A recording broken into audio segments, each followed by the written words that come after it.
Hi, everyone. This is Cathy Lindsey, and I work under Evolutionary Astrology. And today I'm going to be talking about the eclipses that we had in July. We're also going to take a look at the new moon, which is the last one in July. It'll be the second one. And also, we're going to look at the eclipse, the last eclipse of the year. We're going to take a look at that just to see how the eclipses have progressed, and since it is in the year 2019, and it's quite interesting. I'm going to concentrate a lot on the two eclipses that we just had. They were very, very powerful. They made quite an impact on not only ourselves and our own charts, which just about everybody I've talked to, including those who don't know anything about astrology, have felt these energies. You can see it throughout the world, and you can see it throughout the earth. And what kind of is the meaning for that, and why does it intensify so much around the eclipses, and what's the messages, and etc. That I'm going to kind of talk about here. And I do encourage questions. If you have any questions, I do enjoy those, because it helps me be able to guide more into what it is that you want to know and what you're thinking about. So I want to talk for a second about actual eclipses. Actual eclipses, and I know that we know quite a bit about, we have a new moon eclipse and a solar eclipse, etc. And but eclipses are a powerful point of energy, and they affect your chart and the earth and everybody and everything alive on the earth, of course. But it creates like a wobble or a blip in the energy. And so all the energy is coming down like normal, then all of a sudden there's this disruption in the energy.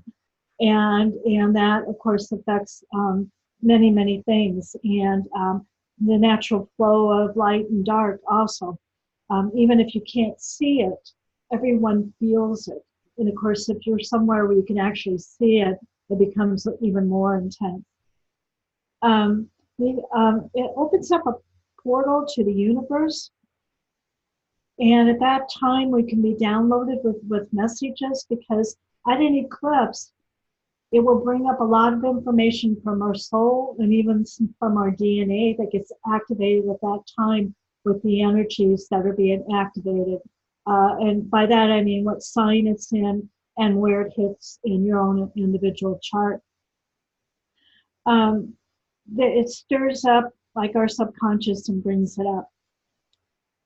It downloads like a stream of knowledge and new codes and information that can be like downloaded from the universe along the evolution with the evolutionary instructions. This is all part of the energy with an eclipse, because of the portal to the eclipse, it brings us in and pulls in a lot of not only universal energy, but energies throughout the whole galaxy, basically. It's like an upgrade. It's going to kind of upgrade things in your chart, wherever that lands. And it also, works with the receptors in our DNA, and radio waves, X-rays, etc., etc. The pineal gland, it does affect our pineal gland too. And so the energy is very, very powerful. I've said that before, but it really is. And the eclipses, they can be accelerated catalysts to move us into a new area. They can be breakdowns, or they can be breakthroughs. And of course, a lot of that depends on our own intuition and how we use our own intentions and our manifestations. We have a lot of control over these energies, for those of us that understand that, and it makes it a lot easier. So that's a little bit about the actual physical part of the energies, and why they end up healing, so powerful. Uh, so I'll start with, I have two things going here. I do want to point out two things I'm going to talk about when I'm doing the charts, but all these charts that I'm doing today are happening on the backdrop of that cardinal T-square.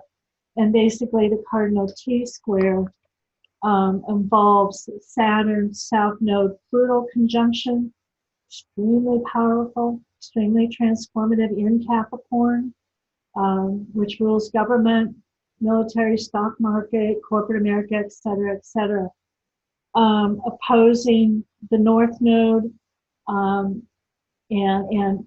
the eclipses, and I'll talk about each one individually, but the cardinal T-square being squared by Eris.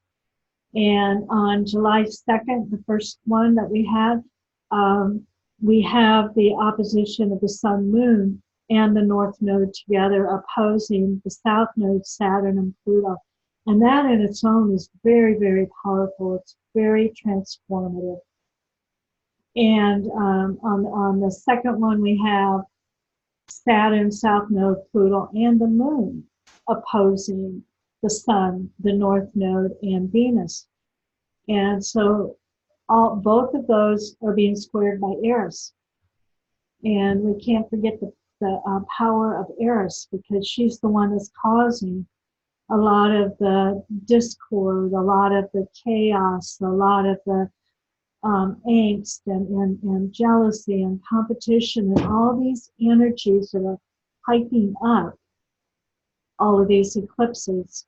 And she's squaring in all of them, and squaring the opposition with the nodes and forming a cardinal T-square. And cardinal energy anyway is a little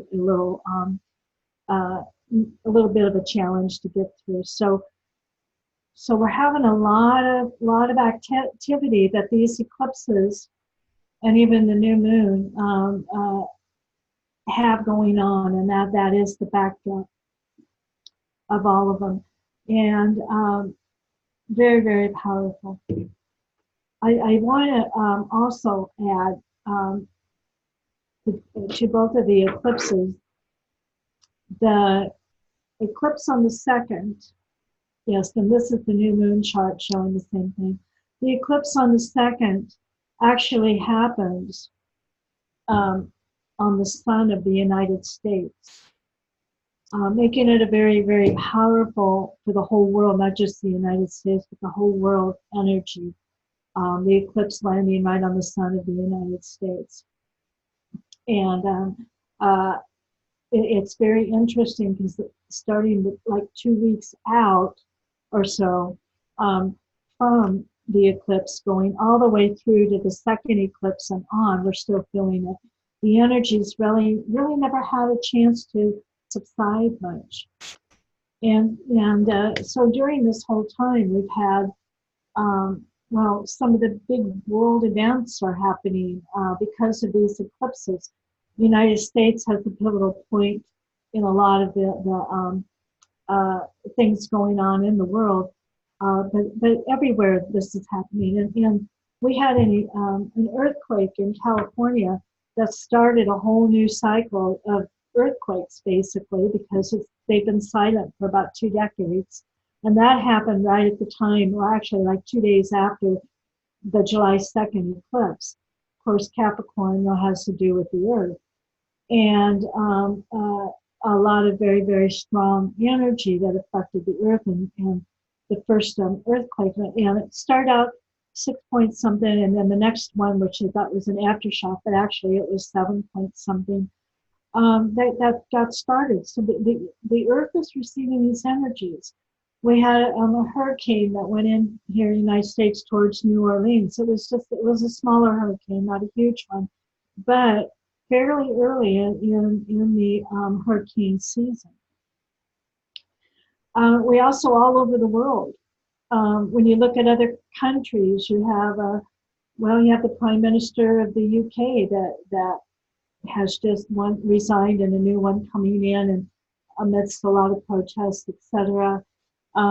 Marches and stuff in Puerto Rico, and that governor resigned, and a new one is taking over, and there's just a lot of activity everywhere. And when you think about all these energies, you start wondering why. Why is all this chaos? Why is all this happening? And um, in my thought process, as I continue working a lot with the new moons and full moons and eclipses, etc., uh, this all goes back kind of to the shift when the shift started, that they refer to as the shift in the spring of 2010, when Uranus and Pluto formed the cardinal square, and everything started changing and evolving and moving forward, and different stages of it. We had different things happen and different thought processes, and things are getting more urgent now, etc. Because um, the shift has a lot to do with humanity, has a lot to do with how we are evolving as a human race, how we're taking care of the earth, how we plan to move forward and evolve, and what is it that we really want, and what do we no longer want. And that's kind of the key to this whole shift. And both of these eclipses really activated all of this. What do we no longer want or need or vibrate with in our lives? And what is the earth no longer needing and vibrating with and not vibrating with? And the world and humanity. And so it's time to, I mean, it's been time for a while, but the universe is accenting it very powerfully now, to move away from things, people, places, and things that are no longer vibrating where we are vibrating. That's a big clue from the universe that we need to move away from that and into something better. And not everyone knows, where I want to move towards, or I just know I don't like where the vibration here. And of course, that's where, evolutionary wise, we know that we can call in our guidance and stuff and manifest this, what is it that we want to create? The veils are very thin. We can create very, very easily. The shift isn't really going to end a whole lot, because the universe, early. It's not going to end as early as we would like it to. And I'm briefly saying this because the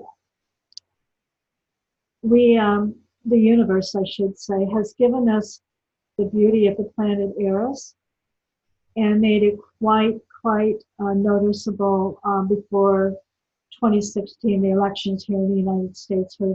Her power became obvious on Earth, and she is squaring the nodes and squaring uh, a lot of these, eclipses and stuff, and squaring because she's from Aries, she's in Aries, and so that's a square to the nodal axis right now. And she's squaring Pluto. When the nodes move, she'll still be squaring Pluto, continuing the cardinal square until Pluto moves out of Capricorn in 2024, I believe it is.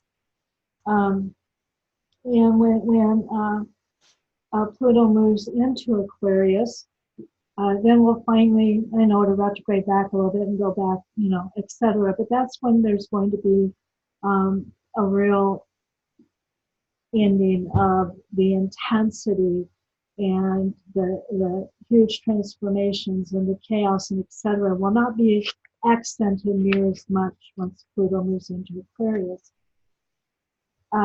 So that's kind of what we're moving towards as far as the time period that we're in. I like to refer to it as radical evolution that we're in at this point. The universe is very serious. And when I talk about having to let go of things and move forward with things aren't vibrating where we are, When I talk about the intensity of the cardinal T square with Eris, these eclipses, which brings in even more energy, um, these activations are very strong and moving us forward. Like I said, evolutionary wise and into this transformation. A lot of stuff that we're seeing we don't like all over the world. We don't like the way that some morals have been lost, the way that people are being treated, the it should not matter what color your skin is or what religion you are or what spirituality you are, or any of that kind of stuff. And the more that this stuff comes out, and I see a lot of it in the United States, and I know everyone all over the world sees it in their own arena. I don't like a lot of it. The universe is bringing it out. The energies are bringing it out. And there's a reason. It's because we need to move away from this. We need to move away from these things that no longer vibrate with us. And the key is, if we can't see it, we're not going to know that we want to move away from it. And example, here in the United States, the government right now is in chaos, and as is all over the world, basically. And it's chaotic. There's a lot I don't like about it. I don't like some of the things that are happening. I don't like some of the way things are being said. I don't like the way some people are being treated. I don't like this and I don't like that. And I'm one of, thousands that feel the same way, each one with their own little thing. I don't like all the sexual trafficking stuff that's been coming up in the government here in the United States, little sex. So that's one way the universe is getting some information out to us. But all these things I've mentioned and all over the world, if we can't see it, we can't change it. And this stuff has been swept under the rug and it's been put behind closed doors and it's been hidden for centuries. The shift's here now. We have Saturn, Pluto, South Node, and Capricorn being squared by Eris, and for a long time being squared by Uranus. The universe is serious. The universe wants this stuff brought and put in our faces so that we can't hide it anymore. We can't sweep it under the rug anymore. We have to look at it so that we can fix it. And we can fix it. I mean, some of us can fix it in our own lives and different things. The big key is we can fix it through manifestation. We can fix it through our intentions. And this is all part of our astrology. It's all part of our evolution. And it's being brought out for a reason. Again, all over the world, things that people don't like about what's happening. And these things used to be hidden, a lot of them. So that's something that's real prominent in these eclipses because of the traditions and the father figures, etc., of Saturn and the transformation of Pluto. Pluto only cares about the evolution of our soul and the evolution of the earth and humanity's soul. And it will do what it can to bring it to our observation, to bring it and put it into our face so that it will change and we can help it change to the evolution of our planet and the evolution, our own evolutions.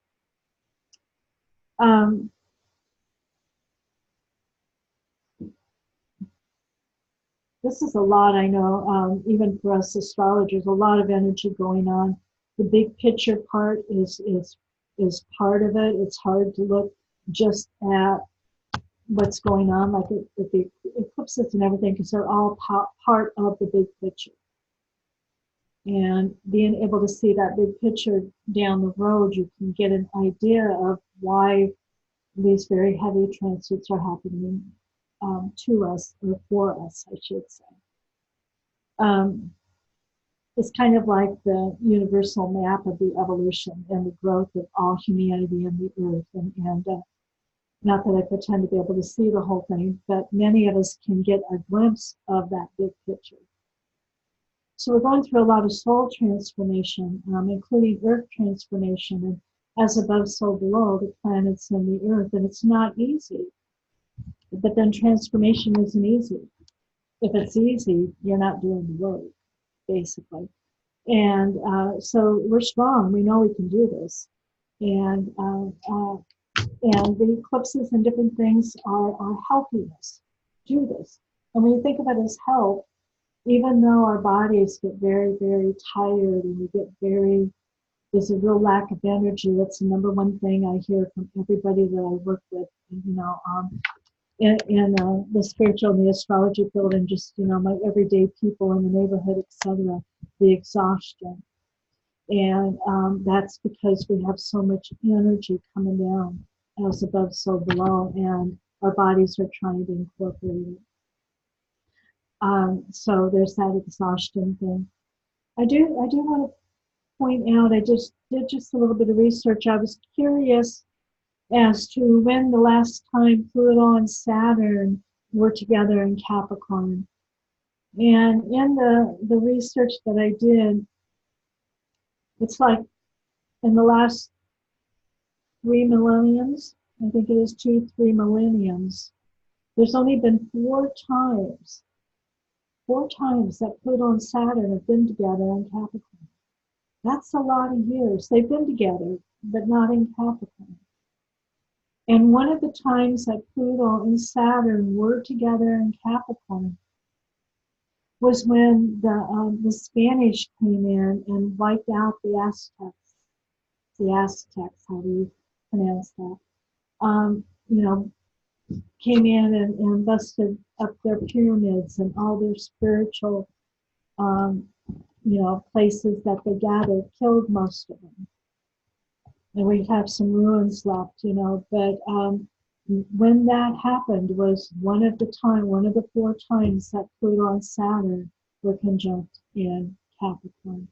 So it gives you another little insight into how powerful this really is, with Pluto, and because of Saturn coming in. And we're going to be together clear through 2019, clear through into 2020 at various orbs. But I believe it's in January, I want to say January, the beginning anyway, January, February, that they're going to be conjunct. And it makes it very, it gives you a little more insight into how powerful these energies are and how we can actually work with them through manifestation and understanding and help people that are having a little bit of trouble with it. Again, I can see a lot in the news here in the United States. I also see a lot in the news with Puerto Rico. I see the UK. There's some stuff going on in Ireland. I mean, it's all over. I'm sure there is something happening in Australia one way or another. So that's some of my little background or my little research or whatever you would want to call it, as I was heading into these eclipses in July. The eclipse on the 2nd, July 2nd, that one, like I said before, lands on the sun of the United States. And very, very telling and very powerful. Like I said, we've had a lot of unrest and a lot of sexual trafficking and coming into the news, and a lot of prominent people involved, and a lot of switches in the government, and a lot of angst, and a lot of I don't like to use this word, but almost like hateful energies that have arisen. I believe it's more people are kind of scared, and there's a little anxiety and that kind of thing going on. They've been building for several weeks. I kind of talked about this from July 2nd into the second eclipse on the 16th. And even into the new moon, these energies are very, very strong. The eclipse energies last for a while. They can last up to 6 months, 3 months, 6 months, and every now and then, even up to a year when that degree gets activated. So the energy is going to be quite strong for quite a while through 2019.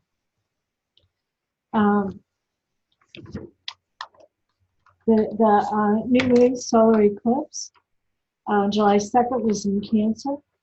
And Cancer energy, as we all know, is very, very, well, it's very intuitive, but it's very nurturing, very kind of mothering, very intuitive. Let's take care of everybody.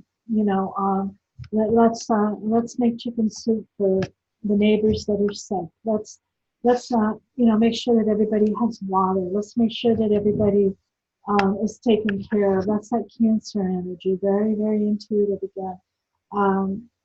Likes the home, keep it comfortable, but very, very much that nurturing, that mother energy of Cancer, and of course the opposition being Capricorn, which is the opposite of that, obviously.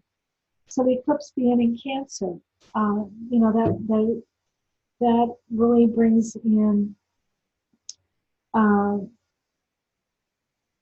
that ability through all this chaos and disruption that's happening to make sure that we take care of each other. The emphasis, North Node, taking care of each other, and not I don't want to say fighting, but not fighting, or not getting out of bounds with negativity, or out of bounds with, this is the way I think it's always right. No, it's not always right. Calming down that energy, because it can get a little volatile, and we don't want that. And so moving into the soul's intent for Earth right now, for humanity, is the nurturing of everybody, all people. That mother energy. Using mother's intuition too. Very, very important. Pull on that intuitive side of Cancer.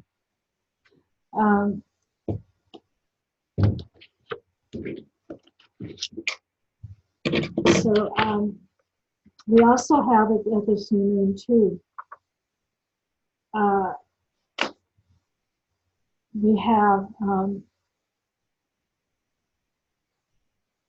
We have a couple of nice aspects. We have that one's not tonight. We have some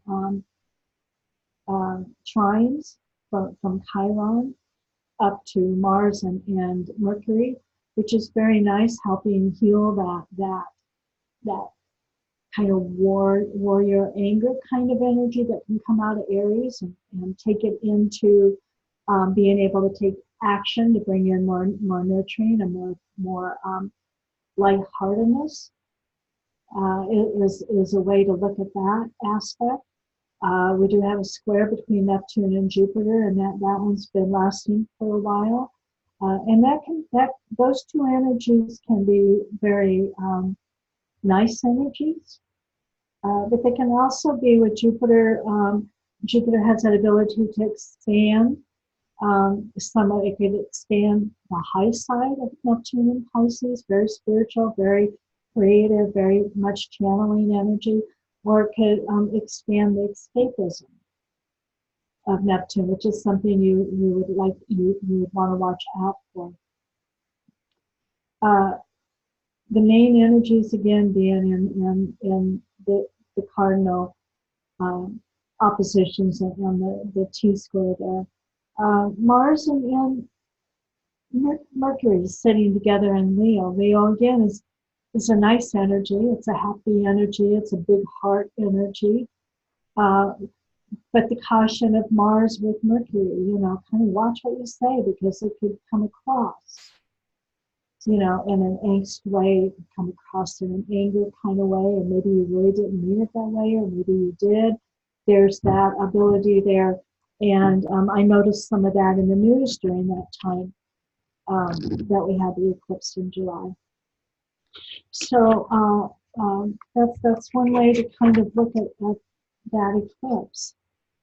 And so when we look at the eclipse on July 16th,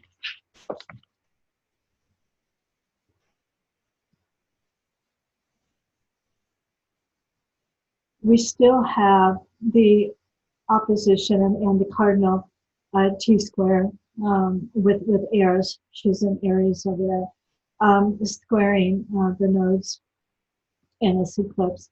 You still have Mercury and Mars together, but Mercury is now retrograde. So even more the ability to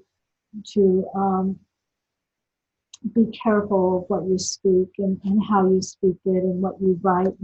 And I noticed in the news around that time too that there was a lot of miscommunications going on that even came out in the news.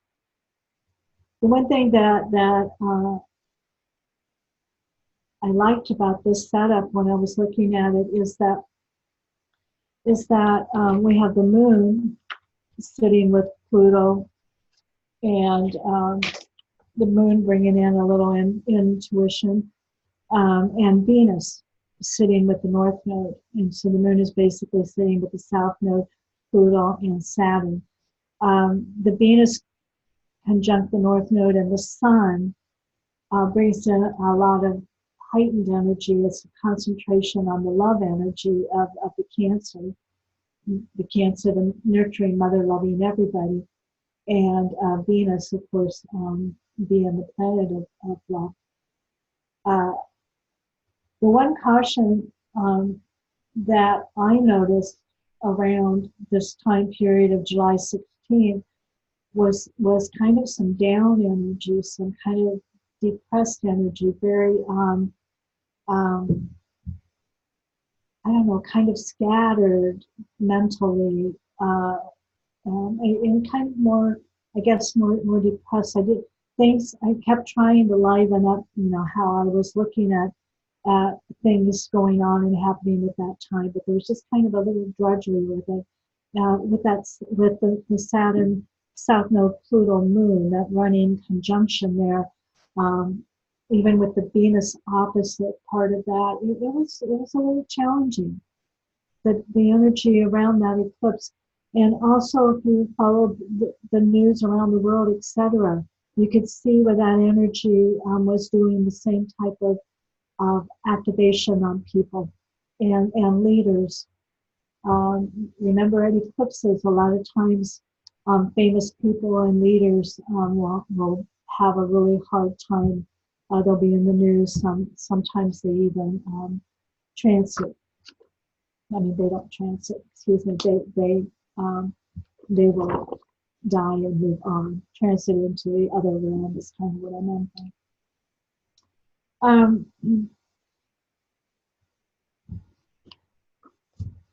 So it's like the universe is asking us to evolve, to move forward, to get into the higher energies, to take that chance.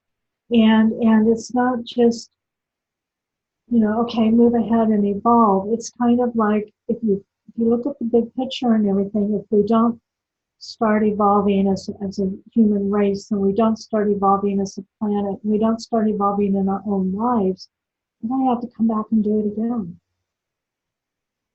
And so it's almost like the universe is getting very, very serious with these two eclipses right now. Very serious about this, putting stuff on our faces that we don't like. And again, a lot of that is on a kind of global humanity, earthy thing, but that's how we have to see it. We have to live in the energies of the earth and live in the energies of all the countries getting along and everybody getting along to some point. That's the ultimate goal of this whole shift.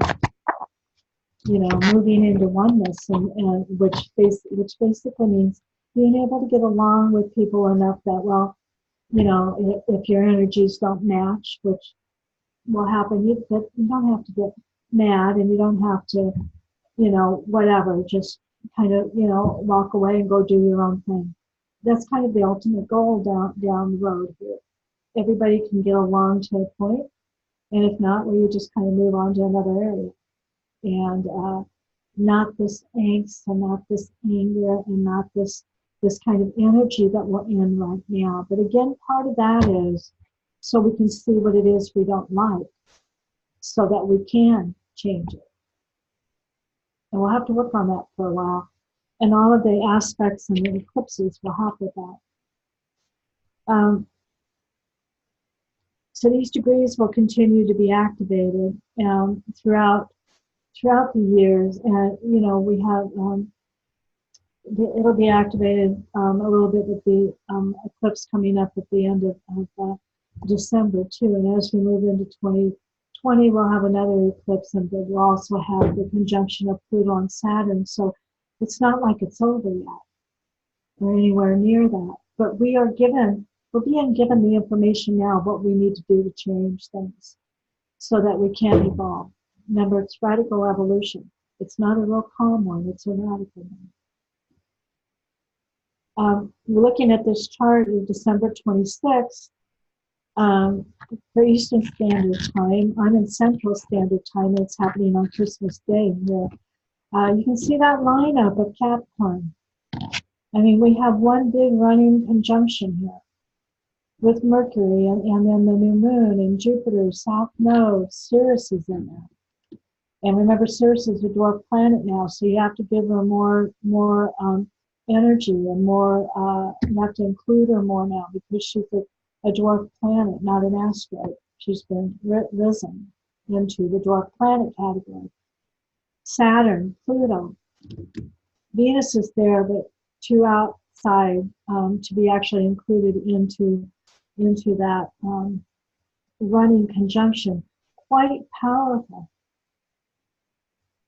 And the last eclipse of the year, and the next one is in January of 2020. We have a couple of trines there with Uranus, which is very nice. Bring in some trine energy into that new moon, and that'll help with part of that. And we also have Venus trining Chiron, and also trining Neptune. Not Venus, I mean Mars, excuse me. And so that also brings in a very powerful Mars in Scorpio, which can be very volatile on the dark side of it, or the gray side of it. But it can also be a lot of initiation and a lot of movement forward in Scorpio there, and coming in and with a trine to Chiron and to Neptune. So that can be a positive, that initiation energy, that ability to take action in a more intuitive way. Very, very nice. But quite a lineup there of Capricorn, very, very accented again on the governments and the corporations and big business and all of these things that really need to change. There's part of that we need to move away from, that we need to move forward from, and bring it into a higher energy. Many of these things that have been hidden and done behind closed doors and swept under the rug has been going on for lifetimes. South Node, Capricorn. It's been going on for eons. The universe is saying, no, we need to change this now.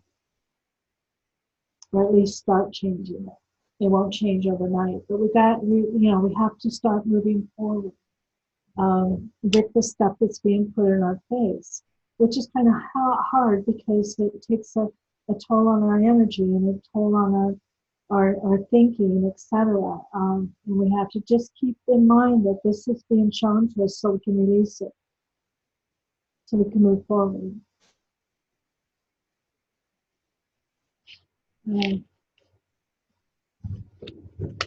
So that's how we're kind of leaving 2019 with a big concentration there on Capricorn again.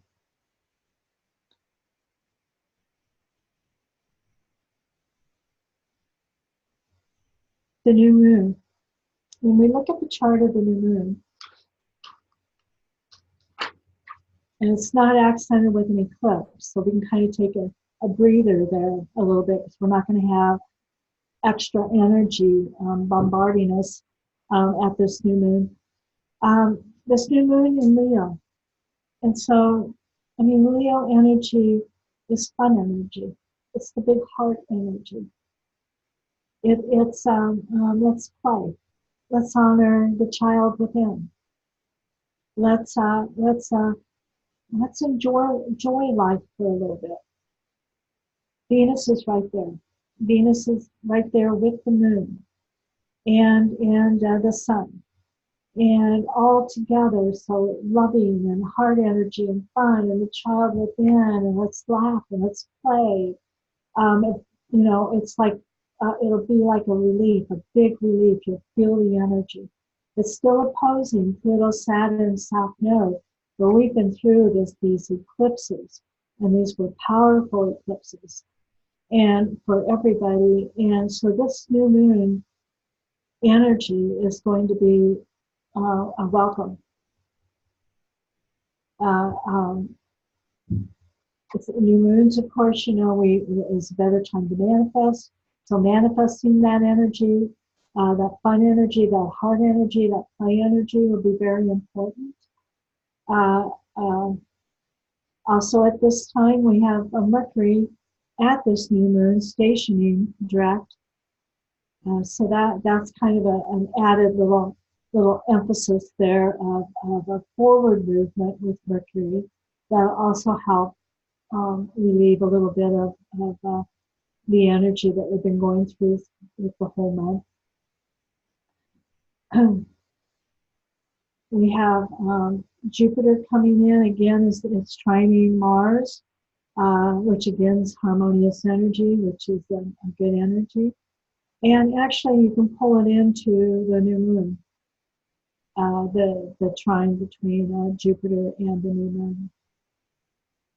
So again, that's a nice energy. It's a more upbeat energy.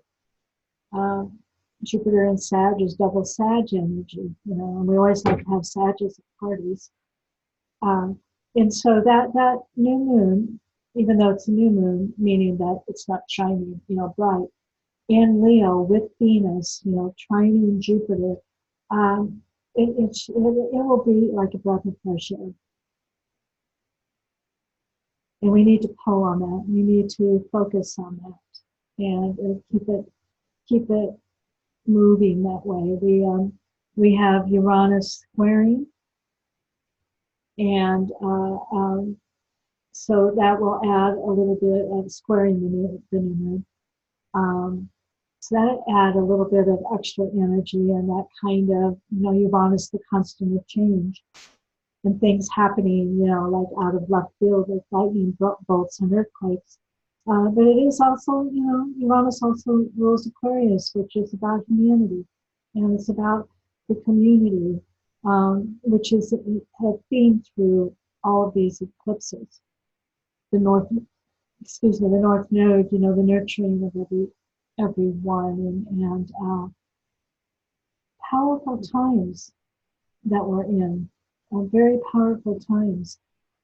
So take this new moon and manifest and create, put that energy out there, that creation energy, which is part of Leo.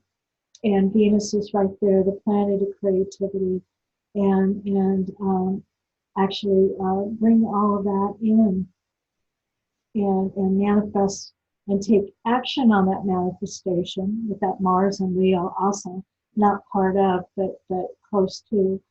And take some action and take some movement towards creating more of that Leo atmosphere, for the rest of the summer, the fun and the big heart and the love, and let's play and let's have a good time, and let's kind of crawl out of the intenseness and the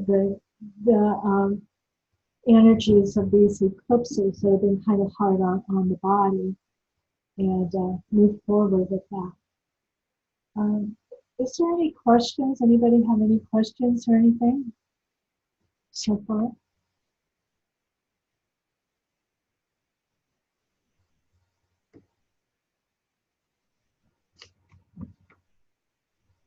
Okay.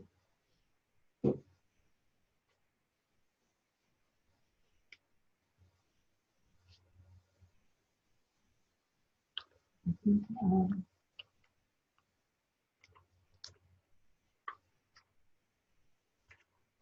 so just realize that we are in the driver's seat here, that we can manifest and we can change some things. This setup of Saturn and South Node and Pluto and Capricorn, is going to be running together for almost, well, clear through most of 2020. And well, a good part of 2020. They'll still be in orb.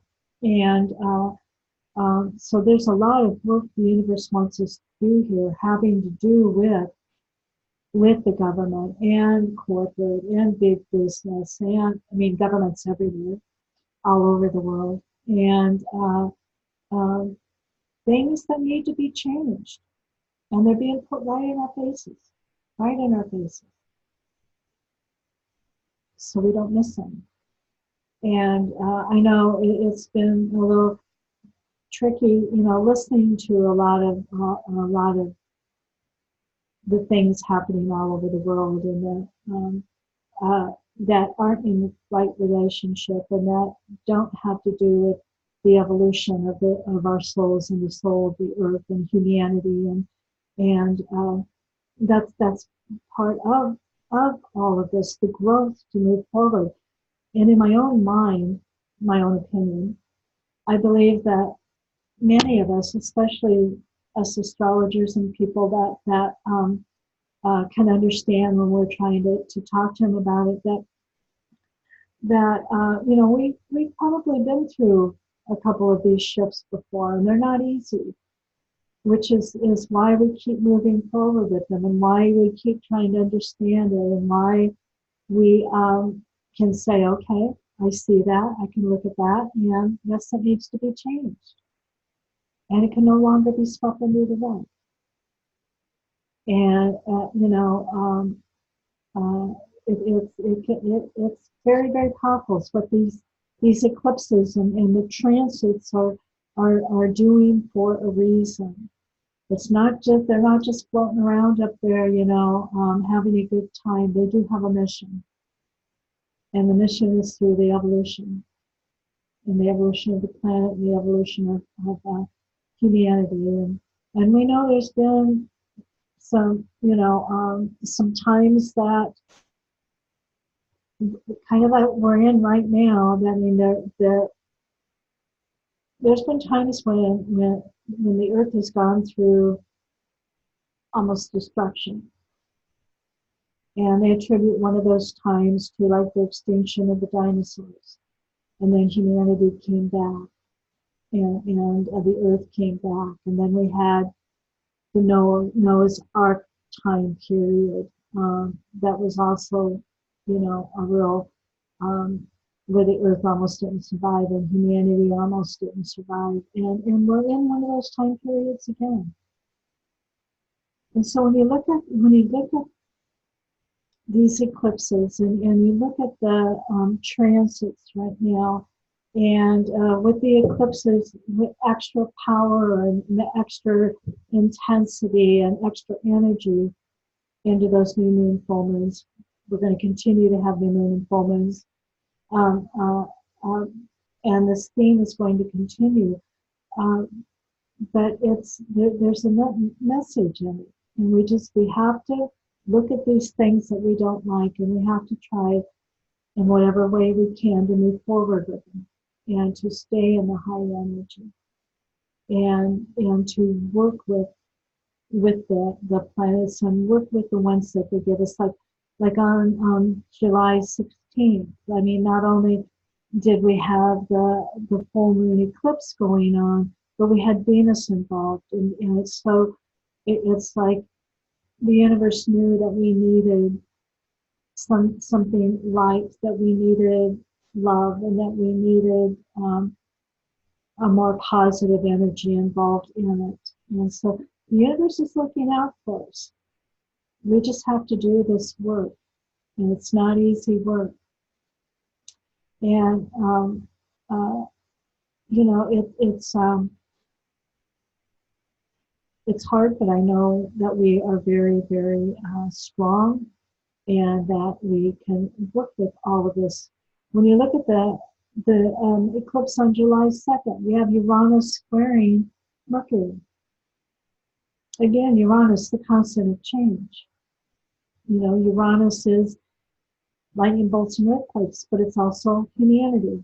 It's also the community, and it's actually squaring Mars and Mercury during this eclipse. And it's in Taurus.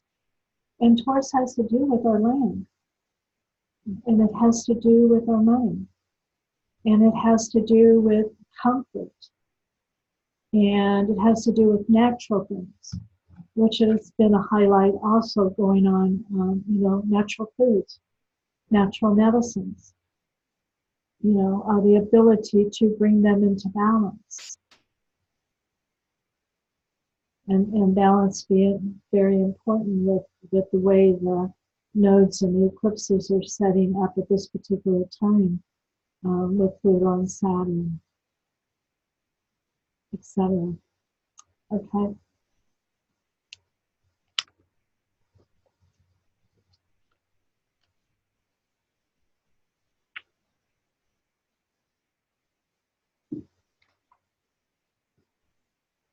So when I look at the last eclipse, which I just wanted to show you, the one on December 25th, 26th. Very, very powerful, but that's kind of how we're leading 2019.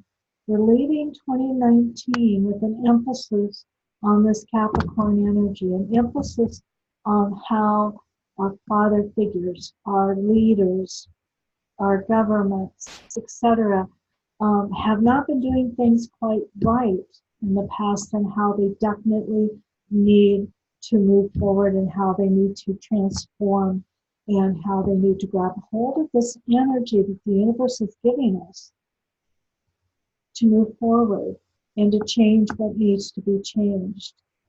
And it's kind of like it's moving in 2019 with that very powerful imprint of that. These energies that are being put in our face are also giving us the energy to make changes. Because when things are put in our face, and it's very intense, and it's very active, chaotic, you know, a lot of times throwing a little anxiety or whatever, and they're being put in our face, it's forcing us to make changes. And when Pluto moves into Capricorn, when Pluto moves into Aquarius, we're not going to have that energy behind us anymore to change our the way that our leaders are working with us, the way that our governments are working for us, the way that corporate America is working for us. We're not going to have that force behind us to stand up to them, basically, like we have now. And that's a gift, you know, that the universe is giving us. And that energy will no longer be there once Pluto moves into Aquarius. So as 2019 closes out, we have quite a powerful eclipse, solar eclipse happening, new moon, again, manifesting at that new moon, as we move into 2020, which is going to be a very also transformative and intense year.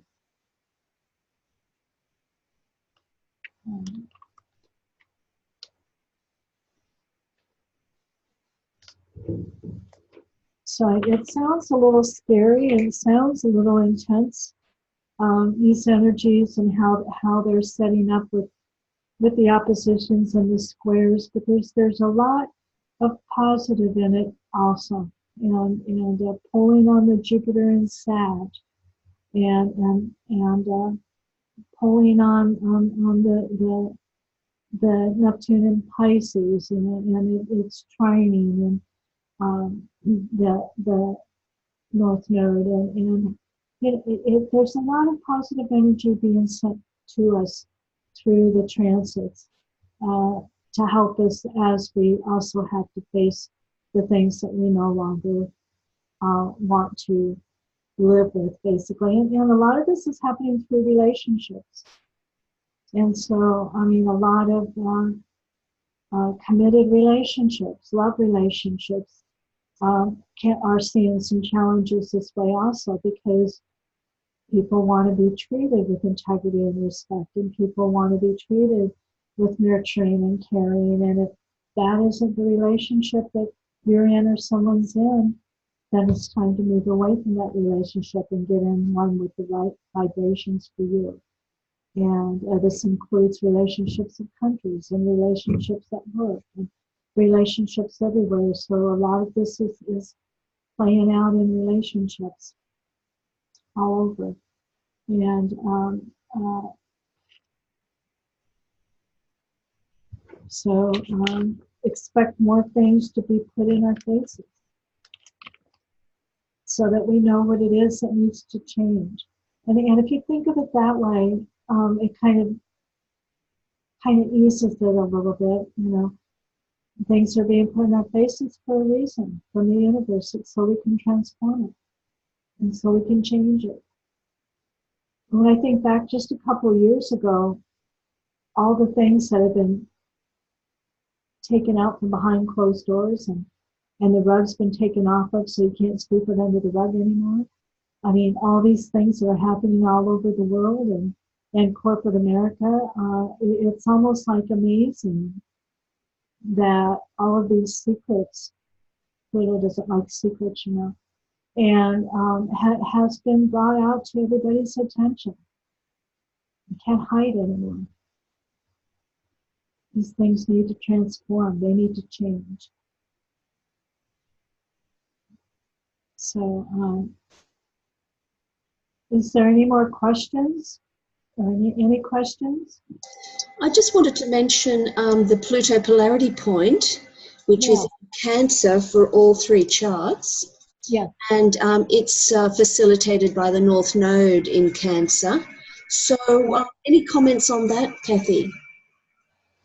Yes. In fact, I had that down here on a note. The polarity of Pluto is in Cancer, and it's in the orb of the nodes. And to me, that's a very powerful point from the universe. The healing of a lot of this transformation, and a lot of this kind of corruption and everything in government and the corporate, et cetera, looking at the grayer side of Capricorn. The polarity point is in Cancer, which is nurturing.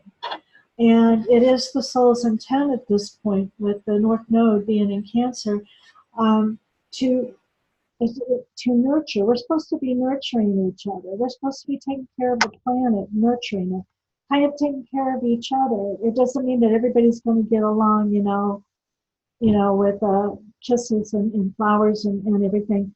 But you can get along with someone even if you don't agree with them. You agree to not to disagree, and you move on without all of the destruction, and without all of the name calling, and without all of the behind the back stuff that we've been dealing with in the past. So that polarity point is very, very powerful. And it gives us a very, very strong indication, again, of what this whole transformative shift, quote unquote, which we kind of refer to, is about. And it is about that Cancer energy, and also the intuition. Cancer is a water sign.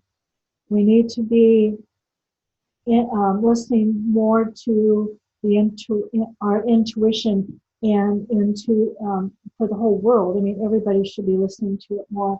and it should be coming out more. I think it is coming out more. I think there's more and more people that are opening their arms to the intuitive and to the psychic and the high spiritual, and that's where that polarity point of Pluto is.